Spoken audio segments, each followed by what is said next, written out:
جب نافرمانی انتہا پر چلی جائے، جب زنا کے بازار گرم ہو جائیں، جب سود اور شراب عام ہو جائے، جب ناچ و گانا عام ہو جائے، جب ماں باپ کی نافرمانی گھر گھر میں ڈیرے ڈال لے، جب گانے کی محفلیں گھر گھر میں ہونے لگ جائیں، اور جب سود کی سربہ فلک عمارتیں کھڑی ہو جائیں، اور جب علماء کے قدم بادشاہوں کی طرف اٹھنے لگ جائیں، انہیں اللہ کی طرف قدم بڑھنے کے بجائے ان کے قدم بادشاہوں کی طرف اٹھنے لگیں، اور جب تاجر اور مالدار لوگ زکوٰۃ دینے سے منکر ہو جائیں، انکار کر دیں، جب سارا بازار بددیانتی کی بھیڑ چڑھ جائے، جب سارے بازار کا ترازو ٹیڑھا ہو جائے، لیتے ہوئے اور پیمانہ دیتے ہوئے اور پیمانہ، جب ہر آدمی وعدے سے پھرنے والا بن جائے، اوروں کے پیسے۔ ایک دفعہ آپ مسجد میں تشریف فرما ہیں تو آپ نے ایسے سر پہ ہاتھ مارا، فرمایا ما انزل التشدید۔ جدھر جنازے پڑے جاتے تھے وہاں آپ بیٹھے تھے، صحابہ کا ایک مجمع بیٹھا تھا، آپ نے کہا اوف اوف اوف کتنا سخت حکم آیا ہے، کتنا سخت حکم آیا ہے، لیکن کسی کو جرأت نہ ہوئی پوچھنے کی کہ کیا حکم آیا ہے۔ ایک دن گزر گیا تو عبداللہ رضی اللہ تعالیٰ نے عرض کرنے لگے یا رسول اللہ کیا سخت حکم آیا ہے؟ تو آپ نے فرمایا جو کسی کے پیسے کھا کے شہید ہو کے بھی مرا تو اللہ تعالیٰ کے ہاں اس کی بخشش کوئی نہ ہوگی، اس کا شہید ہونا بھی اسے سرخرو نہ کر سکے گا، اٹھے گا، اس کی قضا رنگین ہوگی اپنے خون سے، لیکن وہ اللہ کے ہاں مردود ہوگا کہ اس نے لوگوں کا مال کھا لیا، اس نے لوگوں کا پیسہ ہڑپ کر لیا۔ یہ سارا بازار اسی طرز پہ آ چکا ہے، ہر دوسرا آدمی وعدے سے پھر رہا ہے اور رقموں کی رقمیں ڈبو رہا ہے، گھروں میں ماتم کی صفیں بچھی ہوئی ہیں۔ جب یہ ہوتا ہے تو پھر اس وقت ساری انسانیت ہچکولوں میں آ جاتی ہے اور اللہ تعالیٰ کے غیظ و غضب کے دروازے کھلنا شروع ہو جاتے ہیں، سفینے ڈوبتے ہیں، ناخدا بے بس ہو جاتے ہیں۔ نوح علیہ السلام کی قوم میں یہی کچھ تھا، صرف کفر نہیں تھا، کفر کے ساتھ ہی یہ کچھ بھی تھا، اور وہ ایسے دلیر تھے کہ نوح علیہ السلام سے کہتے تھے یا نوح قد جادلتنا فاکثرت جدالنا فأتنا بما تعدنا ان كنت من الصادقین، کیا ہمیں تنگ کرتے رہتے ہو، فضول باتیں سناتے رہتے ہو، لاؤ تیرے رب کا عذاب کہاں ہے؟ کإنما یاتیکم بہ اللہ ان شاء وما انتم بمعجزین، جب آئے گا تو تم دیکھ لو گے، پھر نہ تم کچھ کر سکو گے نہ میں کچھ کر سکوں گا۔ پھر وہ آیا ففتحنا ابواب السماء بماء منہمر وفجرنا الارض عیونا فالتقى الماء على امر قد قدر وحملناه على ذات الواح ودسر تجری باعیننا جزاء لمن کان قد غفر۔ یہ جزا ہے، یہی جزا ہے جو اللہ تعالیٰ کی نافرمانیاں کرتا ہے ان کے ساتھ یہی ہوتا ہے۔ آسمان برسنے لگا، زمین پھٹ پڑی، رواں پانی بن گیا، اور ساری نسل کو اپنی آنکھوں کے سامنے ڈوبتا ہوا دیکھا، نہ چھوٹے بچے نہ بڑے بچے۔ ایک تفسیر جمل ہے، اس میں ایک واقعہ پڑا، 3 آدمی غار میں گھس گئے، اوپر سے پتھر رکھ لیا کہ اندر تو کوئی نہیں آئے گا، اب تو پانی نہیں آئے گا، ہم تو بچ جائیں گے۔ اللہ اوپر پانی چڑھا دیتا تو وہ اندر ہی گھٹ کے مر جاتے، پر میرے اللہ نے کیا کیا، پانی نہیں اندر بھیجا، ان کو پیشاب لگا دیا۔ تینوں کو اتنا زور کا پیشاب آیا، پیشاب کرنے بیٹھے، پیشاب چلتا چلتا چلتا چلتا اتنا بہا کہ انہی سے، ان کے ہی پیشاب سے سارا غار بھر گیا، اور اپنے پیشاب میں ڈوب کے اللہ تعالیٰ نے ان کو موت کے گھاٹ اتار دیا۔ سنت اللہ التی قد خلت فی عبادہ، یہی میرے اللہ کی سنت ہے، یہی میرے اللہ کا طریقہ ہے۔ جب قومیں باغی ہوتی ہیں تو اللہ کے عذاب کے در کھلتے ہیں، سفینے ڈوبتے ہیں، ہم اس کشتی پہ سوار ہیں جس کا پیندہ ٹوٹ چکا ہے، یہ پھٹے برابر نہ کیے گئے تو نہ کوئی نیک بچے گا نہ کوئی بد بچے گا، ہر ایک دنیا میں پکڑ میں آئے گا۔ اللہ تعالیٰ نے پہلی قوموں کے واقعات اسی لیے سنائے ہیں۔ ہود علیہ السلام کی قوم نے نعرہ لگایا من اشد منا قوہ، کوئی ہم سے طاقتور ہے تو ہمیں دکھاؤ، جس سے ہمیں ڈراتے ہو کوئی ہم سے طاقتور ہو تو ہمیں بتاؤ، جس سے ہم ڈریں کوئی نہیں ہم سے زیادہ طاقتور۔ میرے اللہ کا جواب آیا اولم يروا ان اللہ الذي خلقهم هو اشد منهم قوة وكانوا بآياتنا يجحدون فارسلنا عليهم ريحا صرصرا في ايام نحسات لنذيقهم عذاب الخزي في الحياة الدنيا والعذاب الآخرة اخزى وهم لا ينصرون۔ وہ کہنے لگے کہاں ہے، کون ہے، کس سے ڈراتے ہو؟ ہم تو ایٹمی طاقت ہیں، ہمیں کوئی مار سکتا ہے، ہم تو ایٹم بم بنانے والے ہیں، ہم پہ کوئی غالب آ سکتا ہے؟ ہر دور میں انسان پاگل یہی کرتا چلا آیا، جب اس کے ہاتھ میں طاقت آتی ہے وہ کہتا ہے میں ہی خدا ہوں۔ آج ایٹمی طاقتیں جو خدائی کے دعوے کر رہی ہیں، یہ آج کی کہانی نہیں، پرانی کہانی ہے، اور یہ ٹوٹیں گے، یہ بھی کوئی نئی کہانی نہیں ہے، یہ بھی پرانی ہی داستان ہے۔ جیسے ہر زمانے کے فرعونوں کو اللہ نے پکڑا، ان فرعونوں کے پکڑے جانے کا وقت آ چکا ہے۔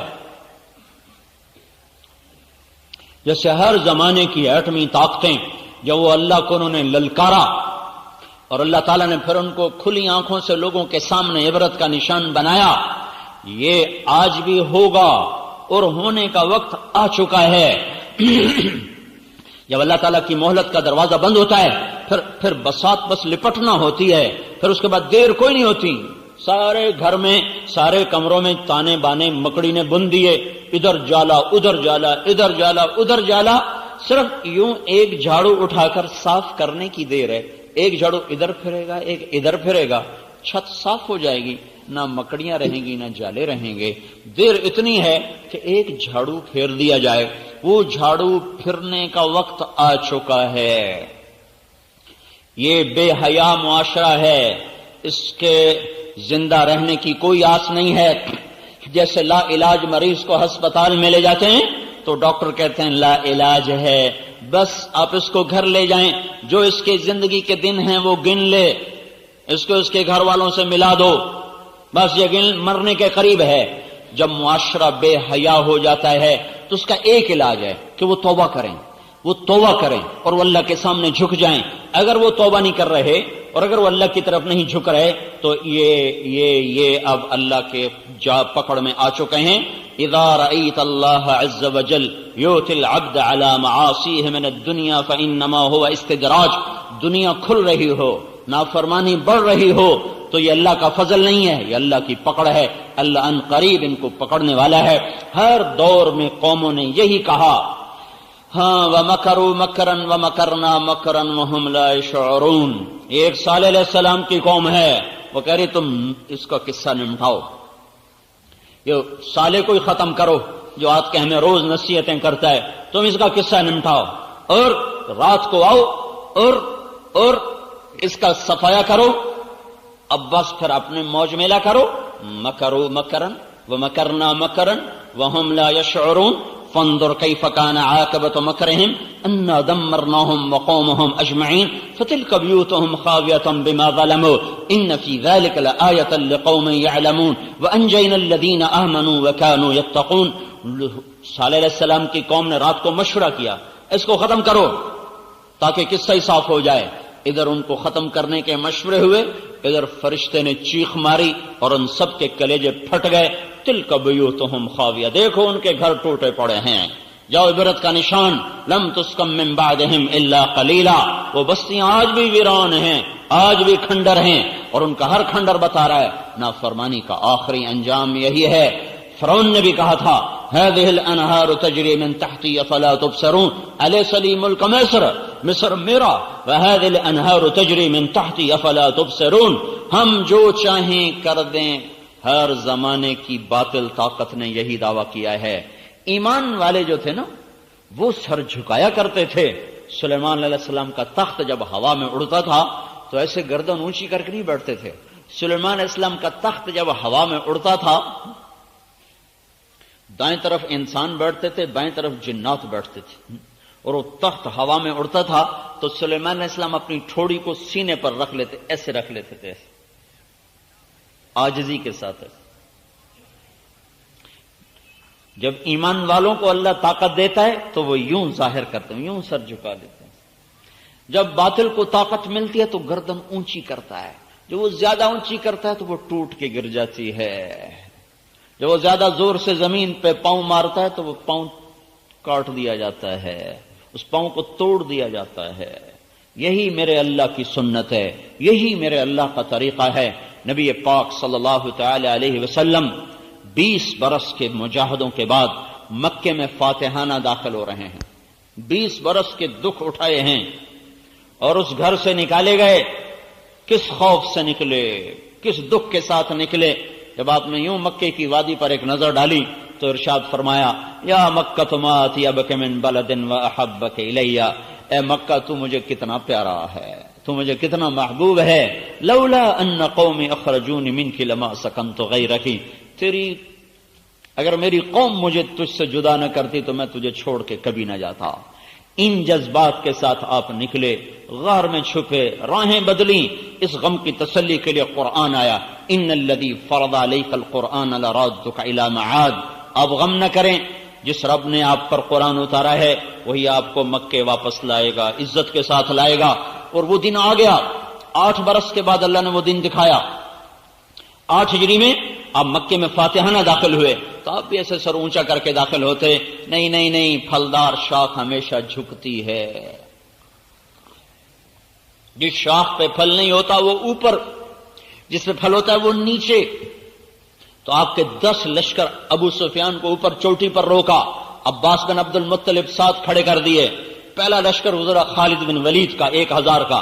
انہیں ابو سفیان کو دیکھ کے نعرہ لگایا اللہ اکبر. انہیں کہا یہ کون ہے؟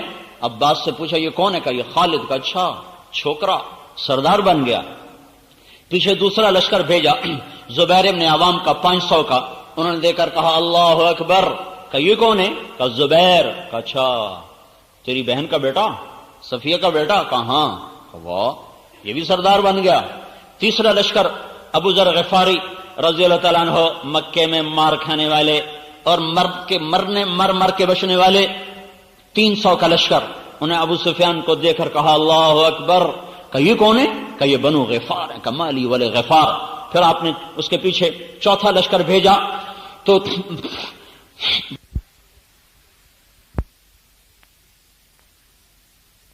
سعد بن عبادہ کے ہاتھ میں.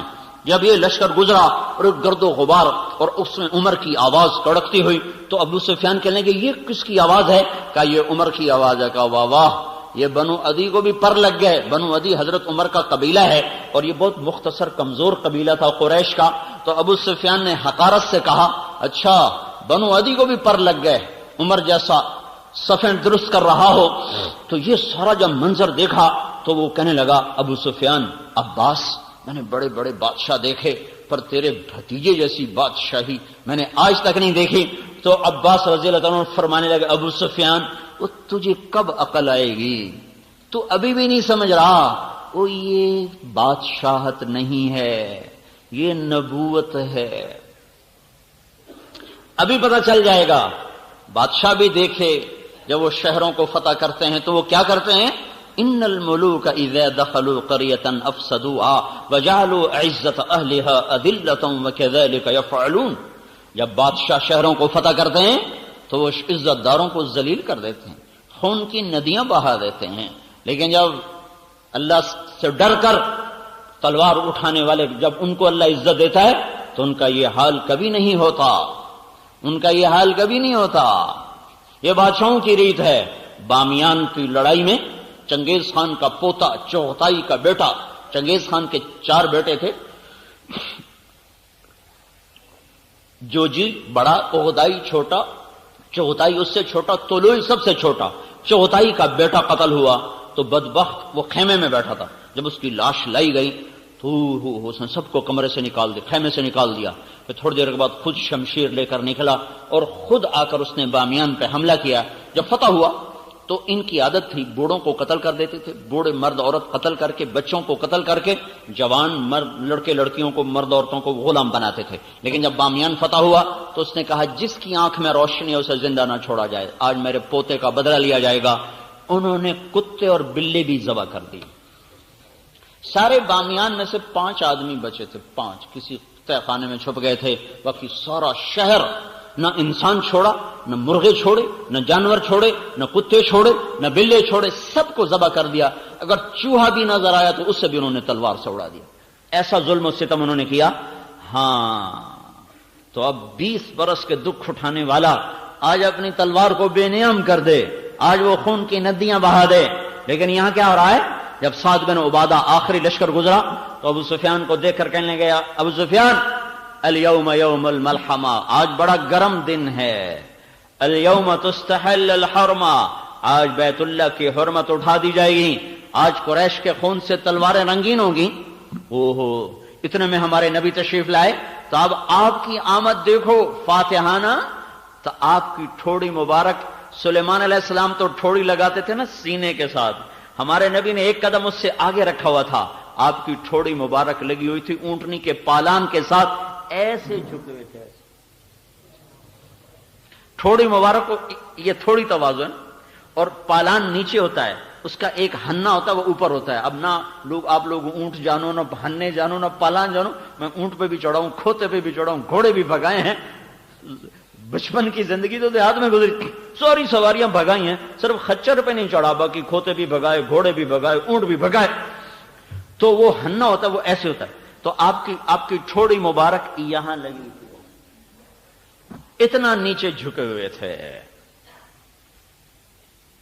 ہاں، اہل ایمان کے ہاتھ میں جب رزق آتا ہے، اقتدار آتا ہے، وہ اکڑتے نہیں ہیں، وہ ایٹمی طاقتوں کی طرح یہ نہیں کہتے ہم جو چاہیں کر دیں۔ میں یہ کہہ رہا تھا، یہ پھنسنے کا وقت ہے جب طاقتور لوگ یوں کہنا شروع کر دیں ہم جو چاہیں کر دیں، تو سمجھو کہ ان کے ختم ہونے کا وقت آ چکا ہے، وہ اپنے پھندے میں خود پھنس چکے ہیں۔ تو جب آپ قریب آئے تو آپ کی زبان مبارک پر کیا الفاظ تھے؟ لا الہ الا اللہ وحدہ نصر عبدہ انجز وعدہ وہزم الاحزاب وحدہ۔ آج میرے اللہ کی تعریف ہے، وہی اکیلا وحدہ لا شریک معبود ہے جس نے اپنے وعدے کو سچا کیا، بندے کی مدد کی، لشکروں کو شکست دی اور اپنے ماننے والوں کو عزت دی۔ آج جو کیا میرے اللہ نے کیا۔ یہ کہتے ہوئے جب آپ ابو سفیان کے قریب آئے تو ابو سفیان نے اوپر سے کہا الیوم یوم الملحمہ، یا رسول اللہ کیا آج گرم دن ہے؟ کیا آج خون بہانے کا دن ہے؟ تو آپ نے جواب دیا الیوم یوم المرحمہ، آج خون بہانے کا دن نہیں ہے، آج معاف کرنے کا دن ہے۔ تو وہ کہنے لگے تو آپ کے جھنڈے والا تو کہہ رہا ہے آج خون بہانے کا دن ہے۔ تو حضرت ابو بکر نے کہا یا رسول اللہ، سعد بن عبادہ غصے والے ہیں، تلوار میں تیزی ہے، مجھے ڈر ہے کہ ان کی تلوار کہیں زیادہ نہ چل جائے، آپ ان سے جھنڈا واپس لے لیں، جھنڈا کسی اور کو دیں۔ قربان اللہ کے محبوب کی حکمت تدبیر۔ تو آپ نے سوچا اب جھنڈا کسی اور کو دوں، انصار کا سب سے بڑا سردار، وہ اگرچہ منہ سے کچھ نہ کہے گا پر اس کا دل تو کٹ کے رہ جائے گا۔ تو آپ نے ان کے بیٹے کا انتخاب فرمایا، قیس بن سعد کو، ان کو بلا کر فرمایا جاؤ ابا سے کہو جھنڈا تیرے حوالے کر دو۔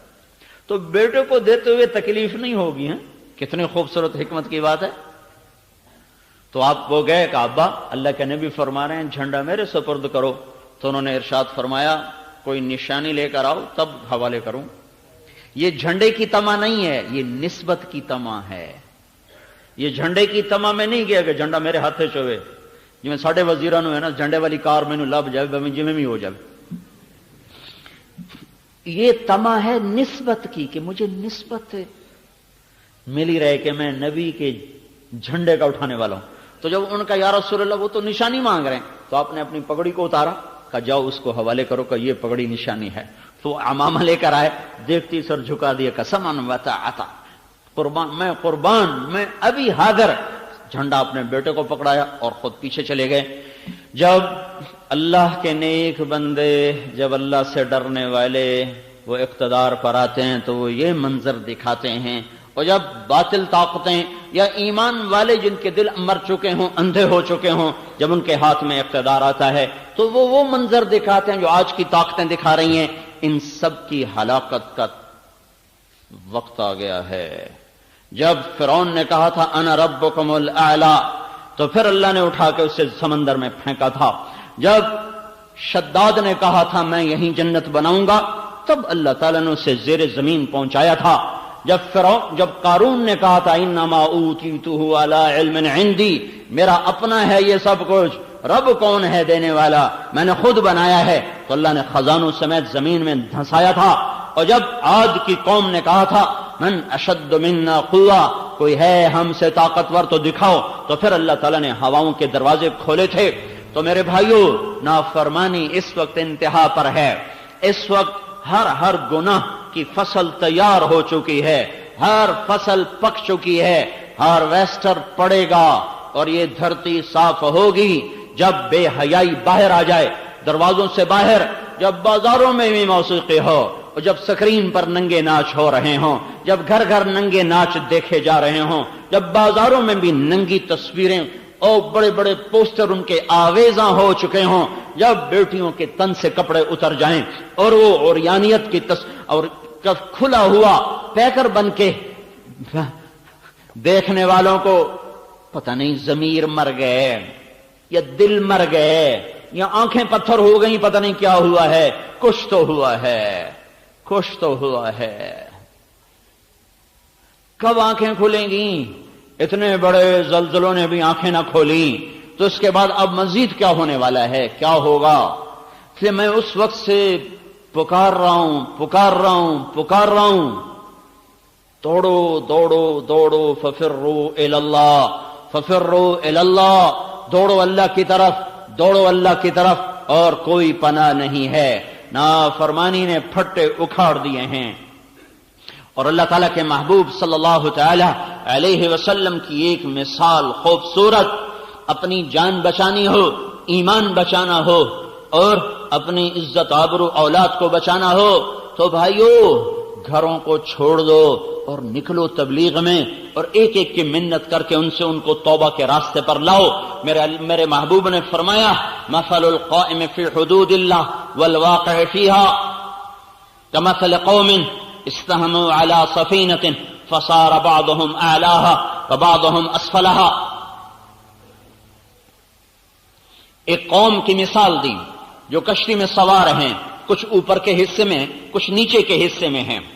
جو نیچے والے ہیں اذا استقوا الماء مروا علی من فوقهم، پینے کا پانی اوپر ہے، نیچے کوئی نہیں۔ نیچے والے بیٹھ کے مشورہ کرتے ہیں، یار یہ اوپر جانے میں تکلیف ہے، پھٹا توڑو نیچے سے پانی نکالو، پھٹا توڑو نیچے سے پانی نکالو۔ یہ خبر اوپر جاتی ہے کہ نیچے والے پانی پینے کے لیے پھٹا توڑنے لگے ہیں۔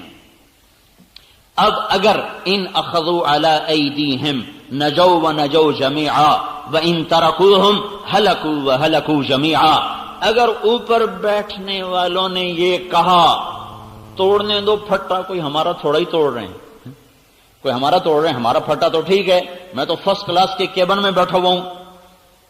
میں اس حدیث کو ایک سمندر کے سفر سے جتنا سمجھا ہوں اتنا کسی کتاب اور شرح سے نہیں سمجھا۔ ایک سمندری سفر کیا تھا بیلجیم سے انگلینڈ 4 گھنٹے کا، اور سمندر میں طوفان تھا، اور جہاز بہت بڑا تھا، اس مسجد سے بھی بڑا جہاز تھا، 4 گنا اس سے بڑا جہاز ہوگا۔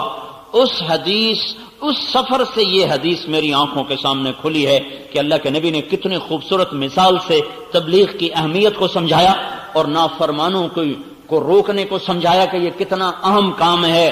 اگر فرما بردار لوگ یہ سمجھتے رہے ہم تو نیک نمازی ہیں، ہمارے گھر میں ٹی وی کوئی نہیں، ہمارے گھر میں VCR کوئی نہیں، ہمارے گھر میں کوئی کسی قسم کی نافرمانی کوئی نہیں، شاید دائیں والا بائیں والا آگے والا پیچھے والا جو کرتا ہے کرنے دو، ہمیں کیا ہے، ہمیں کیا ہے، ہمارا کیا نقصان کرتا ہے، اس نقصان کو سمجھایا جا رہا ہے۔ اوپر آواز پہنچی، وہ نیچے پھٹا توڑ رہے ہیں، تو اوپر والے کیا کہیں، توڑنے دو، کوئی ہمارا توڑ رہے ہیں، ہمارا کیا ہے، میں تو فرسٹ کلاس کے کیبن میں بیٹھا ہوں، میرے لیے تو کھانا بھی آ رہا ہے، چائے بھی آ رہی۔ اگر ایسا ہو گیا تو تھوڑی دیر کے بعد پتہ چلے گا کہ نیچے والے ڈوب گئے اور فرسٹ کلاس کے ڈوبنے کا وقت آ گیا ہے۔ اب پانی اسے نگلنا شروع ہو چکا ہے اور کشتی تہ کی طرف جا رہی ہے۔ اب ویلا کام نہ آئے گا، اب اوپر والے بھی ڈوبیں گے، نیچے والے بھی ڈوبیں گے۔ اوپر والے نیک لوگوں کی مثال، نیچے والے نافرمان لوگوں کی مثال۔ اوپر والے لوگ یہ کہیں جو نماز نہیں پڑھتا ہماری کیا، جو شراب پیتا ہے ہمیں کیا، جو زنا کرتا ہے ہمیں کیا، جو سود کھاتا ہے ہمیں کیا، جو جھوٹ بولتا ہے ہمیں کیا، جو ماں باپ کا نافرمان ہے تو میری کوئی سردردی ہے، میرا کوئی ٹھیکہ ہے۔ اگر یہ ہوتا رہا تو پھر جب زنا کی فصل کٹے گی پاک دامن بھی کٹیں گے، جب سود کی فصل کٹے گی تو حلال کھانے والے بھی کٹیں گے، جب شرابیوں پہ کوڑا برسے گا تو پانی پینے والوں پر بھی برسے گا۔ پھر مسجد بھی گر گئی، مندر بھی گر گئے، گھر بھی گر گئے۔ دریا نے نہ نیک چھوڑا نہ بد چھوڑا، زمین نہ نیک چھوڑتی ہے نہ بد چھوڑتی ہے۔ موت کے بعد اپنی اپنی نیتوں پر فیصلہ ہوگا، وہ موت کے بعد ہے۔ لیکن زمین کی پکڑ سے بچنے کے لیے اللہ تعالیٰ کے نبی نے خوبصورت مثال دی ہے کہ انہیں روکو، انہیں روکو، انہیں روکو، انہیں روکو، ورنہ ان کی ہلاکت کے ساتھ تم بھی ہلاک ہو جاؤ گے۔ تو مجھے یہ خیال آتا ہے جس وقت وہ ہمارا جہاز حج کو لے کھا رہا تھا، ہم فرسٹ کلاس سے نیچے تھے کہ اوپر شراب کھانا تھا، اس لیے ہم نے اوپر نئی جگہ لی، اوپر شراب کھانا تھا، اس سے نیچے والا کھلا ایسے ہال کمرہ تھا، اس میں ہم بیٹھے ہوئے تھے، اور اتنا اونچا تھا کہ ہمارے نیچے ایک سطح تھی، اس سے نیچے اس کا پیندا تھا جس میں کوئی 30-40 بڑے بڑے 22 ویل کے ٹرالے کھڑے ہوئے تھے، اتنی اونچائی پر تھے۔ جب پانی کی موج آ کر ایسے تھپڑ مارتی تھی نا تو شیشے کے ساتھ آ کر لہریں ٹکراتی تھی اور پورا جہاز رکوع میں چلا جاتا تھا۔ ادھر سے موج اٹھتی ادھر کر دیتی، ادھر سے موج اٹھتی ادھر کر دیتی۔ اس طرح 4 گھنٹے ہمارے لیے 40 سال بن گئے تھے، لگتا تھا جیسے ساحل پر جا کر ہم لگیں گے ہی نہیں۔ اس وقت میں اگر کوئی آ کر ہمیں کہتا کہ نیچے ایک آدمی پھٹا توڑ رہا ہے تو میری جگہ آپ ہوتے تو آپ کیا کرتے؟ کوئی ہوتا جو یہ کہتا توڑنے دو ہمیں کیا ہے، توڑنے دو ہمیں کیا ہے، پڑے تھے اور الٹی سیدھی حرکتیں کر رہے تھے، فوراً میں نیچے آ گیا۔ اگر وہاں بھی جا کر کوئی ایک اعلان کر دیتا کہ نیچے ایک آدمی پھٹے توڑ رہا ہے تو پھر شرابیوں کا نشہ بھی ہرن ہو جاتا، پھر وہ بھی بھاگو، روکو روکو روکو۔ پھر کوئی یہ نہ کہتا پہلے خود عمل کر لو پھر اوروں کو تبلیغ کرنا ہے، پھر کوئی یہ نہ کہتا پہلے خود ٹھیک ہو جاؤ پھر اوروں کو تبلیغ کرو۔ نہ جانے کا بہانہ، نہ جانے کا بہانہ، کام نہیں کرنا، گھر چھوڑنے کو جی نہیں چاہ رہا، پہلے خود تو ٹھیک ہو جائیں پھر اوروں کو تبلیغ کریں۔ کوئی نہ رکتا، سارے بھاگتے ہوئے روکو روکو روکو۔ میرے بھائیو، چاروں طرف نافرمانی کی آگ ہے اور ہر طرف آگ لگی ہوئی ہے۔ اگر اس آگ کو نہ بجھایا گیا تو میرا آشیاں بھی جل جائے گا، اگر اس پھٹے کو نہ دوبارہ ٹھیک کیا گیا تو میرا کیبن بھی ڈوب جائے گا۔ یہ اتنی خوبصورت مثال ہے تبلیغ کی عظمت کو بیان کرنے کے لیے کہ کسی کے لیے گنجائش نہیں۔ پھر سمندر کی مثال اس لیے دی کہ عرب کے لوگ سمندری سفر سے ڈرتے تھے، انہوں نے پانی دیکھا ہی نہیں تھا، پانی سے وہ گھبراتے تھے، پانی ان کی بہت بڑی کمزوری تھی کہ دیکھتے ڈرتے تھے، سارا صحرا جنگل پہاڑ تو پانی سے گھبراتے تھے۔ اس لیے سمندری جہاد کا اجر اللہ کے نبی نے دگنا بتایا، زمین پہ جنگ کرنے والوں سے دگنا اجر ہے سمندر میں جہاد کرنے والوں کا، کہ آپ نے دگنا اس لیے بتایا تاکہ اس کی رغبت پیدا ہو اور اس کے لیے کوشش کی جائے۔ تو سمندر سے ویسے ہی ڈرتے تھے، ادھر آپ نے کشتی کی مثال دی، پھر چشم تصور میں ان کو ڈوبتا دکھایا۔ تو چونکہ میں نے ایک سمندری سفر کیا اور خوش قسمتی سے ایک طوفان بھی دیکھا، پھر اس حدیث کو بھی پڑھا ہوا ہے، ان دونوں کو جب میں نے آپس میں جوڑا تو میرے اوپر ساری شروحات ایک طرف رہ گئیں اور وہ میرا سفر ایک طرف، کہ میں دیکھتا ہوں کہ اس تبلیغ کے کام کے بغیر حفاظت نہیں ہے، اس تبلیغ کے کام کے بغیر نجات نہیں ہے۔ جب سفینہ ڈوبے گا سارے ڈوب جائیں گے۔ ہاں، اللہ کا وعدہ ہے وَأَنْجَيْنَا الَّذِينَ يَنْهَوْنَ عَنِ السُّوءِ، جو اوروں کو برائی سے روکنے کی کوشش کر رہے ہوں گے اللہ ان کی حفاظت فرمائے گا، اللہ ان کو بچائے گا۔ تو میرے بھائیو، میں تو کب سے عرض کر رہا ہوں، کب سے شور مچا رہا ہوں، نافرمانی کی فصل کٹنے پر آ چکی ہے، اس کو اب مرنا ہے۔ یہ جراثیم اپنی زندگی پوری کر چکے ہیں۔ جیسے وہ سنڈی ہوتی نا، ہم کپاس، آج کل کپاس لگی ہوئی ہے، تو سنڈی کی ایک عمر ہوتی ہے، وہ آتی ہے فساد مچاتی ہے، پتے کھا جاتی ہے، ٹنڈا کھا جاتی ہے، پودے کو برباد کر دیتی ہے، پر پھر خود وہ ایک کچھ 4 ہفتے کا اس کا سارا سرکل ہوتا ہے، اس کے بعد وہ اپنی موت آپ مر جاتی ہے۔ ایسے ہی نافرمانی کی ایک عمر ہے، ایک زندگی ہے، وہ پوری ہو چکی ہے، وہ ختم ہونے کا ہے، آخری سانسوں پر ہے۔ میں شور مچا رہا ہوں، واپس آ جاؤ، واپس آ جاؤ، واپس آ جاؤ، یہ سفینہ ڈوبنے والا ہے، اس کشتی کے بعد باندھ پھٹ چکے ہیں، اس کے پیندوں میں سوراخ ہو چکے ہیں، اور موجیں اس کو نگلنے کے لیے تیار ہیں، صرف ایک اشارے کا انتظار ہے، اوپر سے امر آئے گا اور یہ سب زیر و زبر ہوگا، اور یہ سب جب کسی کو پانی بہائے، کسی کو ہوا اڑائے، کسی کو زمین نگل جائے، کسی کو فرشتے کی چیخ آئے، جو بھی ہو یہ کرنا میرے اللہ کا کام ہے۔ جب دنیا زنا سے بھری اللہ نے اسے صاف کیا، جب دنیا ظلم و ستم سے بھری اللہ نے اسے صاف کیا، جب دنیا لواطت سے بھری اللہ نے اسے صاف کیا، جب دنیا بددیانتی اور خیانت سے بھری اللہ نے اسے صاف کیا۔ بے حیائی اور بددیانتی دو معاشروں کو سب سے شدید پکڑائی ہے۔ شعیب علیہ السلام کی قوم بددیانت تھی، جو ہمارے فیصل آباد کا تاجر کر رہا ہے، جو لاہور، پنڈی، پشاور، ملتان، کراچی کے تاجر کر رہے ہیں کہ پیسہ کمانے کے لیے ہر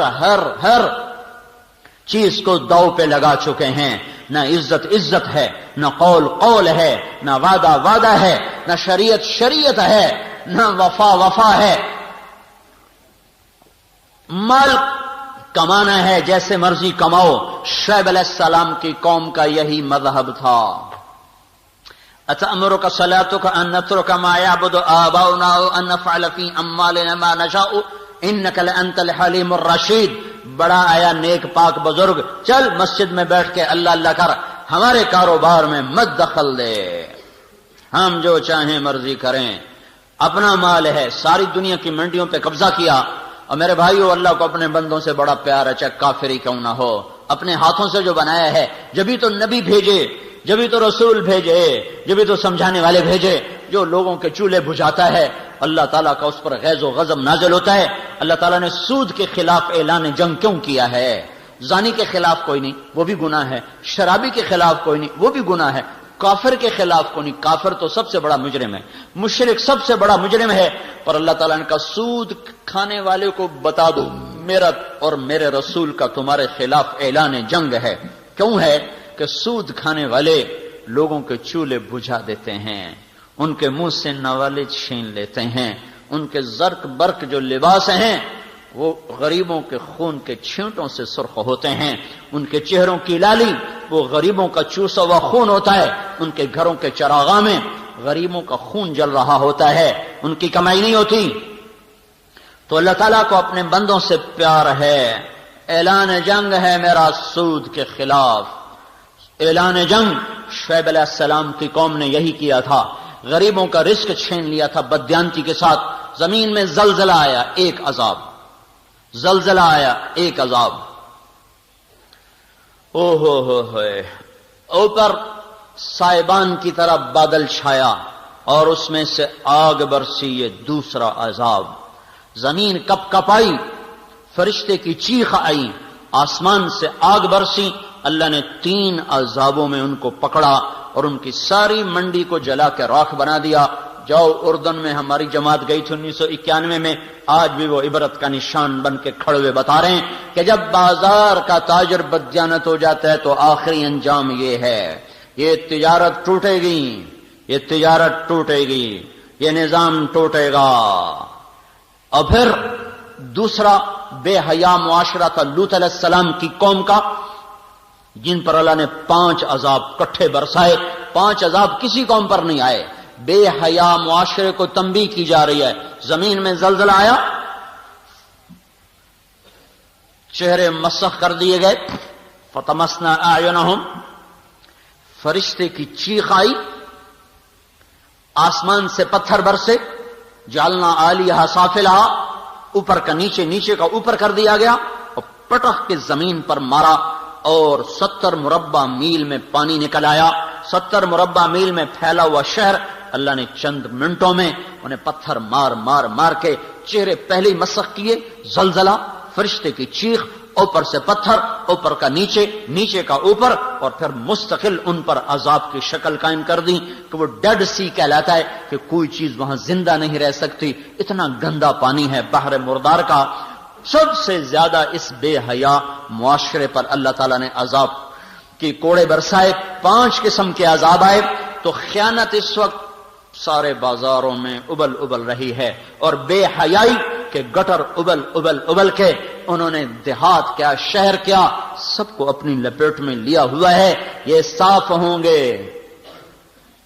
اس دھرتی کو صاف ہونا ہے. خزاں ہمیشہ نہیں رہتی، بہار ضرور آتی ہے. بارشیں کتنی ہی لمبی ہو جائیں موسم ضرور کھلتا ہے. گھٹا کتنی ہی گھنگور کیوں نہ ہو، آخر آخر آخر کو جا کر آسمان چمکتا ہے. یہ سارا معاشرہ اپنی بے حیائی کی حدوں کو چھو چکا ہے. آگے حد کوئی نہیں ہے. اب انہیں غاروں میں جانا ہے، اب انہیں ہلاکتوں میں جانا ہے. اب ان کے لیے ذلت کا لباس آئے گا، اب ان کے لیے عذاب کے کوڑے برسیں گے، اب ان کے لیے غضب کی بجلیاں کڑکیں گی. توبہ کرنے والے اور لوگوں کو بچانے والے بچا لیے جائیں گے اور باقیوں پر رندہ پھر جائے گا. اگر اللہ زندہ حی قیوم موجود ہے تو یہ ہوگا.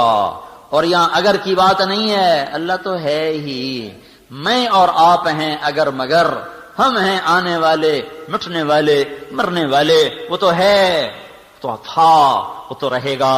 ہمیشہ حی، ہمیشہ قیوم، ہمیشہ ابدی، ہمیشہ سے ازلی، دائم، قائم، حی قیوم، مالک الملک، فعال لما یرید، یفعل ما یشاء. جو چاہے کر دے. دھرتی اس کی غلام، آسمان اس کا غلام، ہوائیں اس کے تابع، پانی اس کے نوکر، زمین آسمان کا نظام اس کے امر سے، فرشتے اس کے تابع، کائنات کی ایک ایک چیز اس کے امر کے اشارے کی منتظر ہے. جب نافرمانیوں کے گٹر ابلتے ہیں تو پھر اللہ تعالیٰ اپنے امر کے ساتھ انہیں صاف کرتا ہے. تو میرے بھائیوں، سخت سخت خطرے میں معاشرہ داخل ہو چکا ہے. او بھائیو، کہاں تک جائے گی میری آواز مجھے نہیں پتا. تم تو سنو، اوروں کو سناؤ، تبلیغ میں پھرو، پھٹے توڑنے والوں کی منت کرو، پھٹے توڑنے والوں کی منت کرو. ایک آدمی نے اگر نماز چھوڑ دی، ساری کالونی کا پھٹا ٹوٹ گیا، سارے شہر کا پھٹا ٹوٹ گیا. 8 بازاروں میں ایک آدمی نے سود پہ کام کر لیا، ایک آدمی نے بدیانتی سے کام کر لیا تو پھٹا ٹوٹ گیا. اور جب 100 میں 100 بدیانت بیٹھے ہوں، 10,000 اکٹھے کرو تو ایک دیانتدار نظر آتا ہے. تو جب اس طرح بدیانتی کا افریت نگل چکا ہو تو اس کشتی کے ڈوبنے کے سارے اسباب مکمل ہو چکے ہیں. اس لیے میرے بھائیوں، میں سارے بھائیوں کی خدمت میں یہ پکار رہا ہوں، عرض کر رہا ہوں کہ توبہ کر کے اللہ کو مناؤ اور اللہ کی راہوں میں پھرو، تبلیغ میں پھرو، تبلیغ میں پھرو، لوگوں کے پیچھے پھرو، ان کی منتیں کرو. یہ اس وقت گھروں میں بیٹھنے کا وقت نہ نیکوں کے لیے ہے، نہ بد کے لیے ہے، نہ تاجر کے لیے ہے. سب سے بڑی عبادت اس وقت لوگوں کے پیچھے پھر کر ان کو تیار کرنا ہے. یہ امت نبیوں والا کام لے کر آئی ہے. یہ امت حضرت محمد صلی اللہ علیہ وسلم کی نائب بن کر آئی ہے. ساری دنیا میں پیغام حق کی آواز لگانا اس امت کے ذمے ہے. ان کا بیٹھ جانا ان کی زندگی کا سب سے بڑا جرم ہے. داؤد علیہ السلام نے ایک دن مقرر کر دیا کہ آج دن میں کسی کو نہیں ملوں گا، بیٹھ کے اللہ اللہ کروں گا. دروازے بند کر لیے، دیواریں اونچی کر دیں اور اندر بیٹھ کے اپنا ذکر میں شروع ہو گئے. اللہ نے 2 فرشتے انسانی شکل میں اوپر سے اندر اتار دیے. داؤد علیہ السلام پریشان، ففزع منہم، یہ کہاں سے آ گئے؟ تالا بند، دروازہ بند، دیواریں اونچی، سیڑھی کوئی نہیں، یہ اندر آئے کیسے؟ کلا تخف خصمان بغى بعضنا على بعض، آپ ڈرے نہیں، ہمارا جھگڑا ہو گیا ہے، اب ہمارا جھگڑا طے کر دیں، فیصلہ کر دیں. کا کیا ہے؟ کہ یہ میرا بھائی ہے، لہو 99 نعجہ اور میں ولی نعجۃ واحدہ، اس کی 99 بھیڑیں، میری ایک بھیڑ. فقال اکفلنیھا وعزنی فی الخطاب، کہتا تیری ایک بھی میں ہی لے لینی ہے، تو چھاڑ دیتے میں نے دے دے. تو آپ ذرا فیصلہ کریں، ہم میں جھوٹا کون ہے، سچا کون ہے؟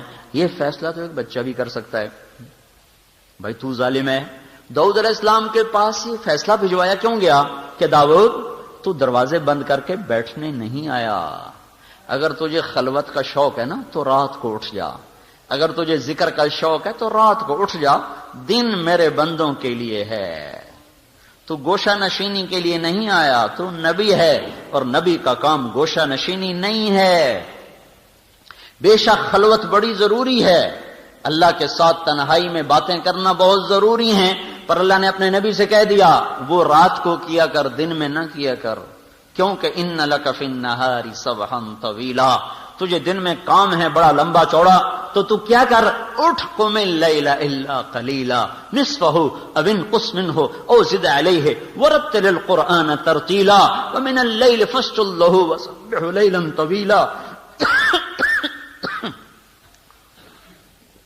ومن اللیل فتہجد بہ نافلۃ لک عسى ان یبعثک ربک مقاما محمودا۔ اللہ کے تعلق کے لیے خلوت ضروری ہے، اللہ سے دل لگانے کے لیے تنہائی ضروری ہے، پر اللہ نے تفریق کر دی کہ تم امت محمد ہو، تم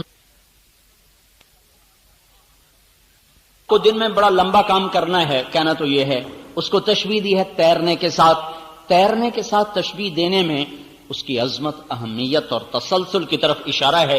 پیدل چلنے والا رک جائے تو اس کو کوئی نقصان نہیں، گاڑی میں جانے والا بریک لگا لے تو اسے کوئی نقصان نہیں، اسے جلدی پہنچنا تھا آدھا گھنٹہ دیر سے پہنچے گا، اس نے ایک گاڑی چھوڑ دی دوسری پکڑ لی، صبح کی بجائے شام کو پہنچ گیا۔ لیکن جب کوئی آدمی پانی میں اتر جاتا ہے تو اب وہ نہ رک سکتا ہے، نہ وہ آرام کر سکتا ہے، نہ وہ اپنے تیرنے کو موقوف کر سکتا ہے، جب تک کنارے پر ہاتھ نہ لگیں یا تہ تک پاؤں نہ پہنچیں اس وقت تک اسے تیرنا ہے اور تیرنا ہی ہے۔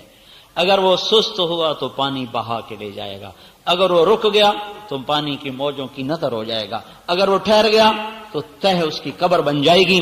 لہذا اسے ہر حال میں تیرنا ہے۔ اے میرے محبوب، تیرے ذمے نبوت کا کام، تیرے ذمے تبلیغ کا کام، تیرے ذمے دعوت کا کام لگا ہے، تیرے لیے اب آرام کوئی نہیں ہے۔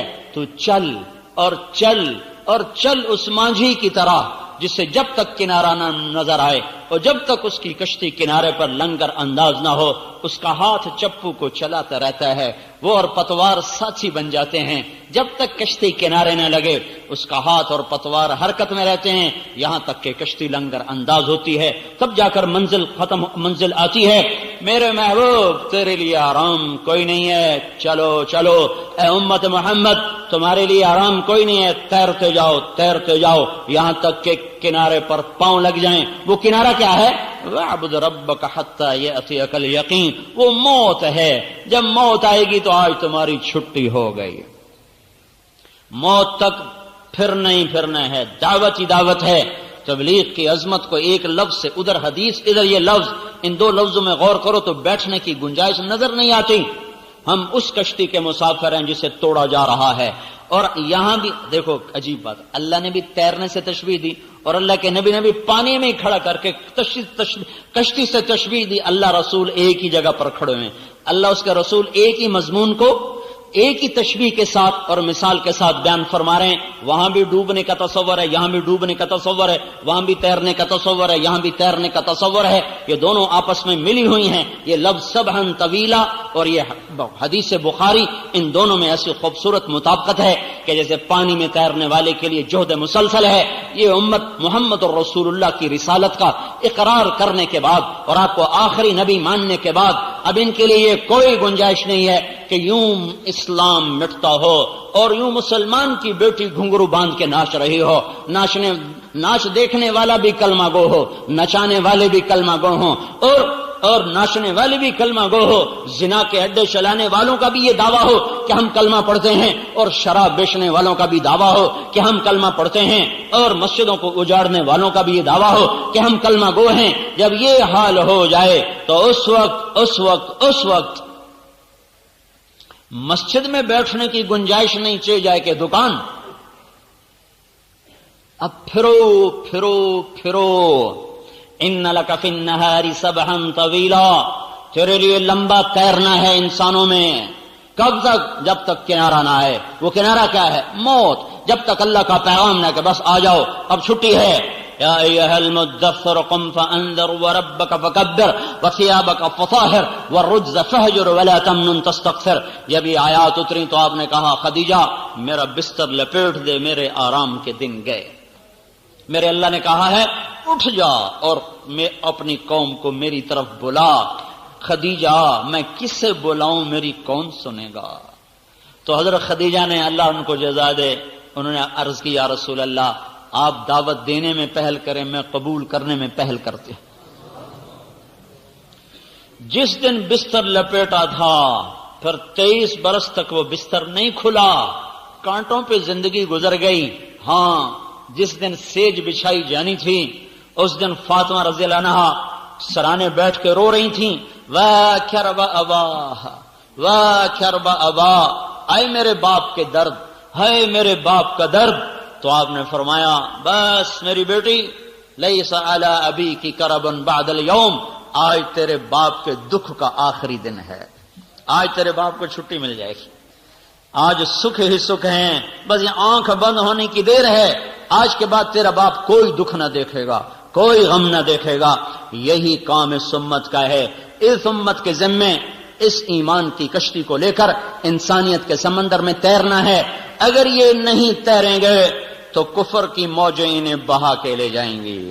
زنا کے تھپڑے ان کو زانی بنا دیں گے، شراب کے تھپڑے ان کو شرابی بنا دیں گے، سود کی کالی موجیں ان کو سود خور بنا دیں گی، ظلم کی کالی موجیں انہیں ظالم بنا دیں گی. اور یہ ان بے رحم، اور پانی کا ڈوبا تو شہید ہوتا ہے، اور جو گناہوں کے سمندر میں ڈوب گیا وہ برباد ہو گیا، وہ سیدھا جہنم میں جاتا ہے.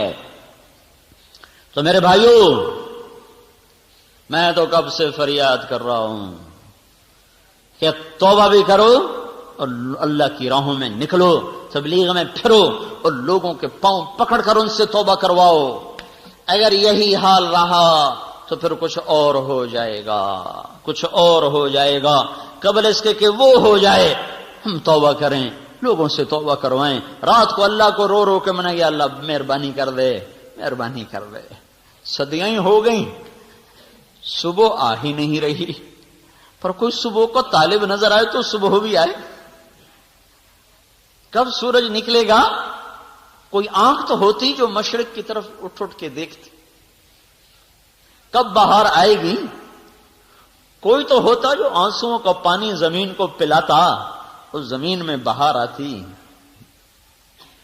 لیکن جب سونا ہی سونا ہو، بیدار ہونے والی آنکھ ہی کوئی نہ ہو، تو خزاں کب چھٹے گی پھر؟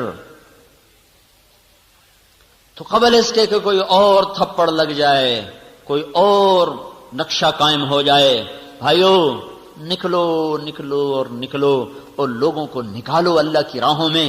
توبہ کرو، مسجدیں بھرو، دکانوں کو، گھروں کو نافرمانی کی چیزوں سے پاک کرو. جو توبہ کریں گے اللہ انہیں چمکائے گا، بچائے گا. اور جو اسی غفلت میں رہ گئے پتہ نہیں آنے والے کل میں کیا ہوگا. ان ربک فعال لما یرید، وہ جو چاہتا ہے کر دیتا ہے. ہم تو عاجز اور بے بس ہیں، ہمارے ہاتھ میں تو کچھ بھی نہیں. تو تم تو توبہ کر کے اٹھو یہاں سے. کرتے ہو نا؟ ایک دفعہ کہہ دو یا اللہ میری توبہ، ایک دفعہ اور کہہ دو یا اللہ میری توبہ، ایک دفعہ اور کہہ دو یا اللہ میری توبہ.